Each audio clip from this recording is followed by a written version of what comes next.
로마서 2장 1절부터 11절 말씀.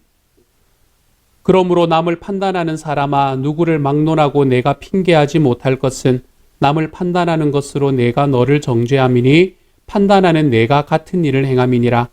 이런 일을 행하는 자에게 하나님의 심판이 진리대로 되는 줄 우리가 아노라.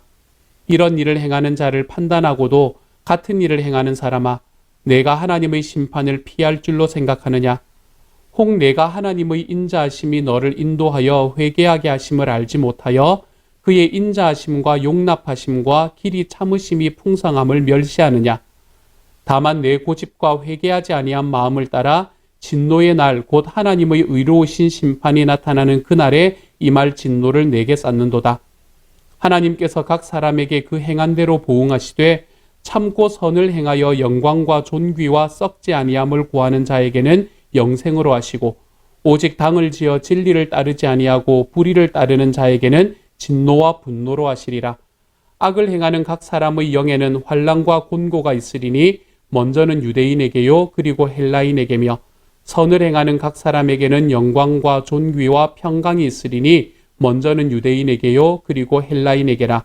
이는 하나님께서 외모로 사람을 취하지 아니하심이라. 아멘. 미국인들이 가장 사랑하는 극작가이자 소설가인 마크 트웨이는 그의 책 인간이란 무엇인가 라는 책에서 인간을 정의하면서 인간은 오직 자기 자신의 만족만을 위해서 돌아가는 기계와 같다라고 정의합니다. 기계는 어떻습니까? 기계는 감정이나 생각이나 느낌 같은 것이 없습니다. 그냥 스위치나 버튼을 누르면 그 설계한 방식 그대로 작동하고 돌아가는 것이 기계가 가지고 있는 특징이지요. 인간은 자기의 감정이나 생각 그리고 모든 느낌 같은 것들을 다 무시하고 자기 만족만을 위해서 기계와 같이 돌아간다라고 이야기한 이 마크 트웨인의 말은 성경의 말씀과 더불어서 오직 자기 만족만을 위해서 살아가는 인간을 굉장히 잘 설명해주는 이야기라고 할 수 있겠습니다. 지금 이 시대에는 우리가 살아가는 시대에는 더더욱 그렇습니다. 이런 인간의 실존, 나는 누구인가? 라는 질문을 더 이상 우리는 잘 하지 않는 시대를 살아가고 있는 것 같습니다. 우리는 나는 누구인가? 라는 질문 대신에 더 나은 나를 위해서 또는 더 성공한 나를 위해서 그리고 또 더 멋진 나를 위해서 어떻게 해야 될 건가? 이러한 질문들만을 하게 됩니다.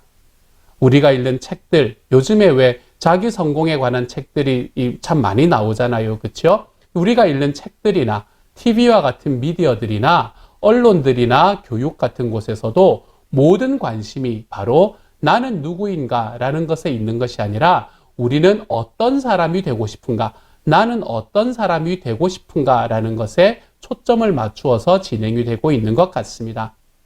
그래서 열심히 정답을 찾아가기는 합니다. 하지만 열심히 정답을 찾으면 찾을수록 이것은 원래 우리가 도달해야 되는 길에서 어긋나 있는 것을 느끼게 됩니다. 왜요? 질문이 잘못되었기 때문입니다. 첫 질문이 잘못되었기 때문에 그 질문을 쫓아서 가는 모든 대답들은 그 대답들 자체가 문제가 되는 것이 아니라 질문이 잘못되었으므로 방향이 틀려질 수밖에 없다는 것이죠.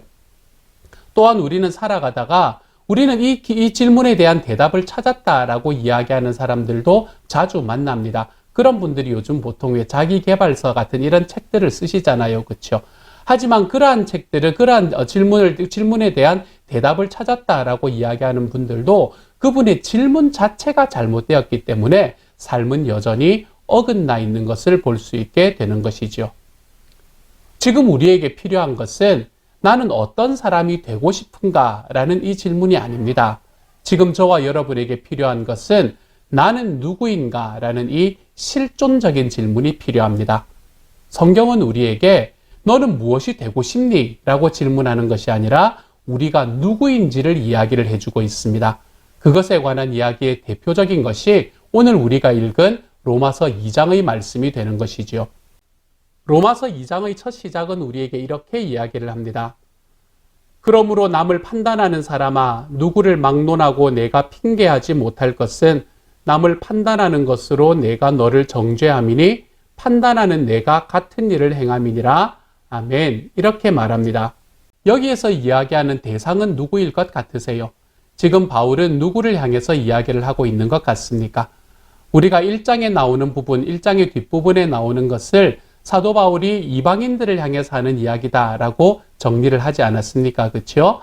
그러면 2장 1절에서 나오는 이 사람들을 판단하는 사람, 이 사람들은 그러면 누구를 말하고 있는 것일 것 같으세요? 여기에서는 아마도 두 종류의 사람을 다 이야기를 하는 것 같습니다. 그때 당시에 우리는 이방인과 다르다. 우리는 하나님의 율법을 가지고 있기 때문에 이방인과 다르다라고 이야기를 했던 그 유대인들, 이 사람들을 향한 이야기이기도 했고요. 또한 이방인들 중에서 우리는 그렇게 살아가는 사람들하고는 좀 다르지. 우리는 좀 더 도덕적이고 윤리적으로 살아가는 사람들인데 라고 이야기를 했던 그 좀 도덕적인 이방인들, 이 사람들을 향한 이야기이기도 했을 것입니다. 율법이 있기 때문에 우리는 달라, 또는 우리는 좀 더 도덕적이기 때문에 우리는 달라 라고 이야기를 했던 이 두 종류의 사람들에게 사도 바울은 너는 누구인가? 나는 누구인가? 라는 이 질문에 대한 대답을 너무나 분명히 해주고 있는데요. 그 대답의 핵심은 무엇인가 하면 우리는 누구나 하나님의 심판을 받을 존재이다. 이렇게 이야기를 하고 있습니다. 하나님의 심판을 받을 존재이다 라는 이야기를 오늘의 본문에서는 여러 군데에서 반복해서 이야기를 해주고 있습니다. 2절의 말씀부터 시작을 해서 이렇게 말하죠. 이런 일을 행하는 자에게 하나님의 심판이 진리대로 되는 줄 우리가 아노라. 3절에서도 이런 일을 행하는 자를 판단하고도 같은 일을 행하는 사람아 내가 하나님의 심판을 피할 줄로 생각하느냐. 하나님의 심판에 관한 이야기가 계속해서 나옵니다.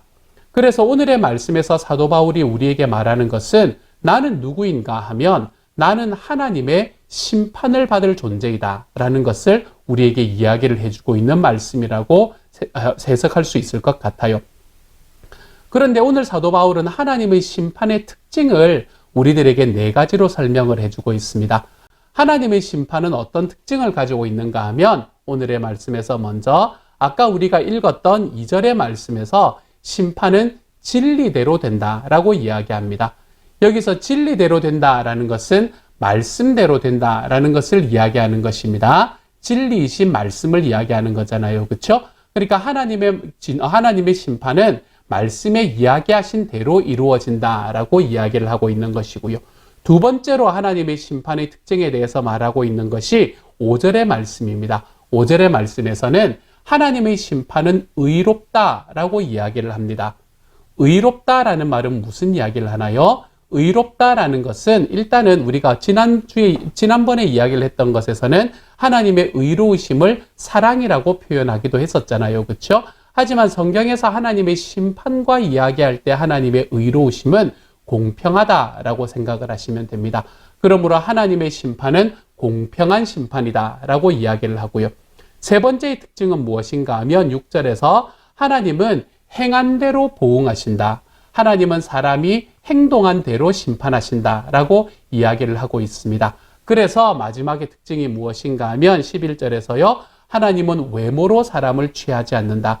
우리말로는 조금 어려워요. 영어로 말하면 하나님은 show favoritism을 하지 않는다는 이야기예요. 다시 이야기를 하면 하나님은 편애하시는 분이 아니다. 이것을 우리에게 이야기를 해주고 있는 말씀이지요. 하나님의 심판은 이런 특징들이 있습니다. 그런데 어쨌든 나는 누구인가? 라는 이 질문에 대한 대답에 사도 바울은 우리는 심판받을 존재이다. 이렇게 이야기를 하는 것으로 대답을 해주고 있는 것이지요. 하나님께서 우리를 심판받을 존재로 이야기를 하신다라고 말했는데 그러면 우리는 왜 심판을 받아야 되는 사람들이 되는 것일까요? 우리는 우리들의 삶에서 죄인이기 때문에 심판을 받게 됩니다. 우리가 이것에 관해서 이야기를 하면 좀 헷갈리시는 분들이 계실 수 있습니다. 자, 제가 한 가지 질문을 드려볼게요. 우리는 죄를 지었기 때문에 죄인인 걸까요? 그렇지 않으면 죄인이기 때문에 죄를 짓는 것일까요? 성경은 우리에게 나는 죄를 지어서 죄인이다 라고 이야기하지 않습니다. 성경은 우리가 가지고 있는 본성과 우리가 가지고 있는 원래의 마음이 죄인의 마음과 죄인의 본성을 가지고 있기 때문에 우리가 죄를 짓는 것이다 라고 이야기를 하고 있죠. 성경은 인간이 죄인이기 때문에 죄를 짓는다 라고 말합니다. 그리고 인간이 죄인이라는 것의 가장 큰 문제는 무엇인가 하면 하나님은 죄를 너무나 미워하시는 분이시기 때문에 죄인인 상태 그대로는 우리가 하나님을 알 수 없고 그분께 가까이 갈 수 없다는 그런 특징이 있기 때문입니다.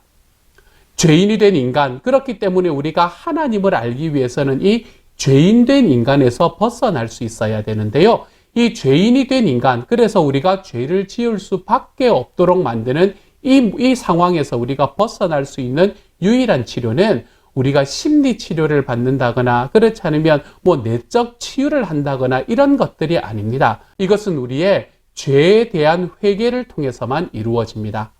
그리고 이 회개하는 것을 통해서 우리들의 삶에 하나님의 능력을 부어주시는 예수 그리스도를 우리들의 삶에 영접하는 바로 그 길밖에 없는 것입니다. 예수님을 우리들의 주님으로 모시고 예수님을 구세주로 모시고 하나님의 자녀가 되는 바로 그 순간에 우리는 비로소 우리의 죄의 문제를 해결할 수 있게 되는 것이고 그때의 사람은 비로소 성령님의 능력을 받고 그분의 지배하심을 받고 살아가는 사람이 될 수 있는 것이죠. 이것이 사도 바울이 이야기하는 복음이고 이것이 사도 바울이 이야기하는 복음의 능력이 되는 것입니다. 왜 하나님께서는 이같이 예수 그리스도를 우리들에게 우리의 죄를 용서할 수 있는 유일한 길로 주셨을까? 그 이유는 무엇인가 하면 우리는 우리들의 삶 스스로는 그 어떤 선도 행할 수 없는 전적으로 무능력한 죄인이기 때문입니다. 우리는 무능력합니다. 우리가 말하는 전적 무능력. 제가 여기서 이야기 드린 전적인 무능력함, 이것은 무엇을 이야기하냐 하면 사람은 우리들의 삶 그대로는 어떠한 선을 행할 수도 없고 선을 깨달을 수도 없고 선을 바랄 수도 없다라는 것에서 나타나는 것입니다. 이것이 우리 인간이 가지고 있는 전적인 무능력입니다. 우리는 어떠한 선도 행할 수 없습니다. 우리는 하나님의 선을 지킬 수 있는 능력도 우리들의 삶에 가지지 못합니다. 그리고 또한 그것을 하나님의 선을 그대로 행하기 싫어하는 고집도 가지고 있는 사람들입니다. 이러한 연약함과 고집 때문에 우리의 머리로는 행복의 원리를 압니다. 내가 예수님을 알게 되면, 내가 예수님을 깨닫게 되면 그 예수님이 주시는 행복 안으로 들어갈 수 있고 나의 삶에서 나를 억누르는 이 연약함과 고집으로부터 자유케 된다는 것을 알고 있습니다. 그렇지만 그대로 살려고 하지도 않고 그대로 살지도 않고 또 그대로 살려고 해도 살 수 없는 삶을 살아갈 수밖에 없는 것이라는 거죠. 왜요? 우리는 전적으로 무능력한 존재이기 때문입니다. 성경은 오늘 특별히 사도 바울은 우리에게 하나님의 심판 그리고 그 심판에서 내가 벗어날 수 없다라는 것을 이야기하므로 그 벗어날 수 없는 이유는 내가 죄를 지어서라기보다는 내가 죄인이기 때문에 내가 죄를 짓는 이러한 삶의 악순환들이 나에게 있기 때문에 나는 전적인 무능력함에 빠져 있는 존재이므로 하나님을 알 수도 없고 하나님을 알려고 하지도 않고 알 수 있는 능력도 가지지 못했다라고 이야기하고 있는 것이지요. 그래서 오늘의 말씀은 악인에 대한 심판들이 어떻게 나타나는가라는 것을 우리에게 조금 구체적으로 설명해 주고 있습니다. 그것이 8절과 9절의 말씀이에요. 이렇게 말합니다. 오직 당을 지어 진리를 따르지 아니하고 불의를 따르는 자에게는 진노와 분노로 하시리라. 악을 행하는 각 사람의 영에는 환난과 곤고가 있으리니 먼저는 유대인에게요 그리고 헬라인에게며 이렇게 말합니다. 악인을 향한 하나님의 심판이 의롭게 이루어질 것이다. 공평하게 이루어질 것이다. 이야기를 하고요. 이 땅에서 선하게 살아가는 사람들을 향해서 하나님의 뜻대로 살아가는 사람들을 향해서도 하나님께서는 심판을 주실 것이다. 그리고 그 심판은 7절과 10절의 말씀에서 나타납니다. 그 심판은 하나님의 상급의 심판이 될 것이다. 라고 이야기를 하는 것이죠. 상급의 심판에 서 있건 그렇지 않으면 하나님의 정말 멸망의 심판에 서 있건 우리는 누구도 이 주님의 심판에서 벗어날 수 없는 존재다. 이것을 우리에게 설명해주고 있는 것입니다. 왜 악인들은, 왜 사람들은 그러면 이 하나님의 심판이 있다는 것을 알면서도 그 길로 걸어가게 되는 것일까요? 하나님의 심판이 있고 하나님의 징벌이 있다는 것을 알면서도 왜 계속 그 길에서 벗어나지 못하는 것일까요? 그 이유에 대해서 설명을 하고 있는 것이 오늘 4절의 말씀입니다. 4절은 우리에게 이렇게 말합니다. 혹 내가 하나님의 인자하심이 너를 인도하여 회개하게 하심을 알지 못하여 그의 인자하심과 용납하심과 길이 참으심이 풍성함을 멸시하느냐. 아멘. 이렇게 말합니다. 이 말씀은 무엇을 이야기합니까? 지금 당장 하나님의 심판을 받아도 아무 말도 할 수 없는 죄인인 우리에게 하나님은 자기의 인자하심으로 인해서, 또한 하나님의 용납하심으로 인해서, 또한 하나님의 길이 참으심으로 인해서 그 심판이 지연되고 있기 때문에 사람들은 거봐, 내가 이렇게 일을 해도, 내가 이런 일을 해도 아무 일도 생기지 않는 거 봐 라고 이야기하면서 그 악한 길로 빠져들어가고 있다라고 이야기를 하고 있는 것이죠. 하나님의 용납하심이다 라는 단어가 오늘 말씀에 나오는데요. 이 말씀을 좀 더 자세히 살펴보면 여기에서 나오는 하나님의 마음을 좀 더 깊이 이해할 수 있습니다. 용납하심이라는 말의 원래의 의미는 다시 붙잡다 또는 다시 소유하다 라는 의미를 가지고 있습니다. 이것은 어떤 고통이나 불이익까지도 감수하면서 자기의 소유를 잃지 않기 위해서 내가 강력하게 붙잡는 것, 이것이 바로 여기서 말하는 이 용납하다라는 원어의 뜻이 되는 것이지요. 여기에서 견디다, 참다라는 상징적인 의미가 파생되어 있습니다. 또한 이것을 사랑으로 수용하다라는 의미, 이것도 용납하다라는 의미에 들어있는 이야기입니다. 이 내용들을 한번 정리해 보면 용납하다라는 말의 의미는 자신의 소유를 잃지 않기 위해서 어떤 대가를 지불하고라도 견디고 참고 수용하겠다는 하나님의 강력한 의지의 모습을 이야기를 하는 것이지요. 하나님께서는 우리를 용납하시기 위해서 내가 어떤 대가를 지불해서라도 견디고 참고 수용하겠다. 하나님께서는 이러한 결단으로 다가오시는 분이 바로 우리 하나님이셨다는 거예요. 그렇기 때문에 하나님은 그러한 용납하심으로 우리들을 참아주시고 우리들이 회개에 이르게 할 때까지 기다리시는 분이 바로 우리 하나님이시라는 것입니다.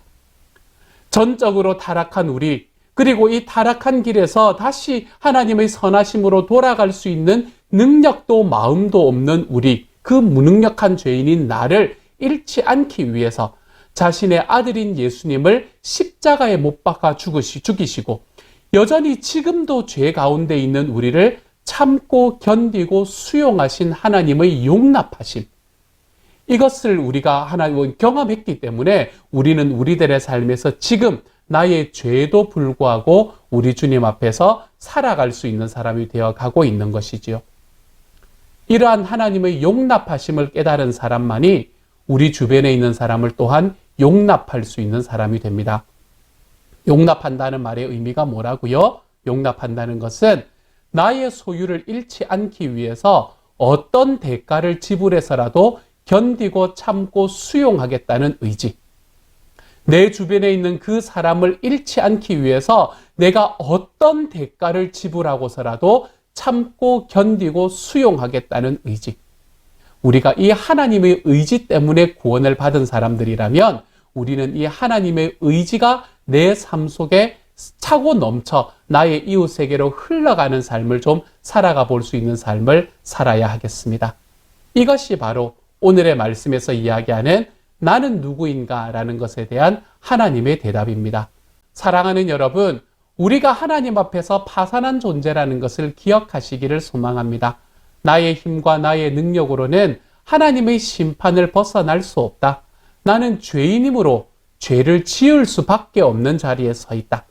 그렇지만 이 삶의 악순환을 끊어내기 위해서 하나님께서는 우리 주님이신 예수님을 허락하셔서 우리를 악함의 심판에서 선함의 심판, 선인의 심판으로 옮아갈 수 있는 길을 허락해 주셨다. 그것이 우리 주님의 용납하심이니까 나도 내 삶에서 그 주님의 용납하심을 경험한 사람처럼 우리 주변에 용납하며 살아갈 수 있는 하나님의 사람들이 되어가자. 이것이 오늘의 말씀이 우리에게 이야기하는 이야기이죠. 그 용납하심의 의미가 뭐라고요? 용납하심은 나의 소유를 잃지 않기 위해서 어떤 대가를 지불하고서라도 견디고 참고 수용하겠다. 내 주변에 우리 주님을 아는, 바로 주님을 알지 못하는 사람들이 주님을 아는 그 일을 위해서 내가 어떤 대가라도 치를 수 있다. 이러한 마음으로 우리가 나아갈 때 우리는 우리들의 삶 속에서 참 하나님의 용납하심을 내 삶에서 드러내며 살아가는 주님의 제자가 될 수 있을 것입니다. 여러분의 공동체 속에서 우리의 용납하심이 오늘 하루 펼쳐지는 하루가 되어 가시기를 소망합니다. 나를 사랑하시고 나를 붙드셔서 예수 그리스도를 허락하신 그 주님의 용납하심이 저와 여러분의 삶의 습관이 되어갈 수 있는 주님의 제자들이 되는 오늘 목요일 하루가 될 수 있기를 우리 주님의 이름으로 축복합니다. 함께 기도합니다. 예수님을 허락해 주시니 감사합니다. 주님이 저희의 삶에 용납하심으로 우리의 삶에 다가와 주시니 감사합니다. 사랑하는 주님, 오늘 하루 살아갈 때 정말로 주님이 나를 용서하셔서 내가 비록 죄인의 자리에 서 있어 우리 주님 앞에 나아가지 못하지만 나를 끝까지 예수님과 그 성령님의 능력으로 붙잡아 주셨던 하나님의 사랑을 내가 깊이 깨닫고 그것을 내 이웃에게 놀랍게 넘치게 채우며 살아가는 하나님의 사람들이 다 될 수 있도록 주여 도와주옵소서. 모든 말씀 우리 주님 예수님 이름으로 기도드립니다. 아멘.